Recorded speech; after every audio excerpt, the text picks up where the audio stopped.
I'm with head coach Brian Castner.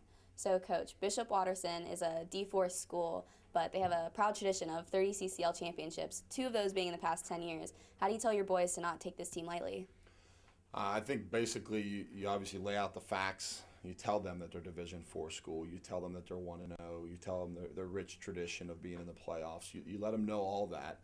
And then you kind of just lay it on the line and say, hey, they got to put 11 guys on the field just like we put 11 guys. So whether they have 80 guys on their roster or 130 guys on their roster, it doesn't really matter. They still have to go out with 11 guys, and they're going to bring 11 guys that are disciplined, that want to play the game at a high level, and they're going to punch us in the mouth from the first play on. And if we're not ready, we're going to get what we deserve, and that's taking them lightly or not being at 100%. Those things are going to happen. So we'll get what we deserve, depending on what we bring to the table. It's pretty black and white when it comes to a Friday night game.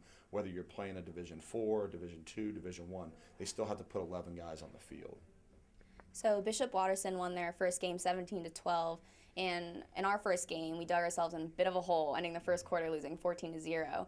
How do you tell your boys to get off to a faster start, or how to prepare them? Well, hopefully we don't get down 14 and have to, persevere through the second quarter and get to 14 and a half. I mean, you think you have momentum.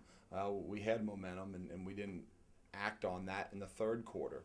It's 4 quarters. The game of football is ups and downs. How you deal with the adversity, how you deal with a bad call is truly what life is about. And these young men that are trying to figure it out very fast, because there's a lot of young kids out there playing the game. They're going to have to learn it quick. Otherwise, we'll be sitting here doing the same interview next week being 0-2. So they got to figure it out. What do you believe your advantages are going into this upcoming game? I think we've had a good week of practice. I think the Mason Comets, the juniors and sophomores, and these seniors that are leading this team understand that it's their first home game.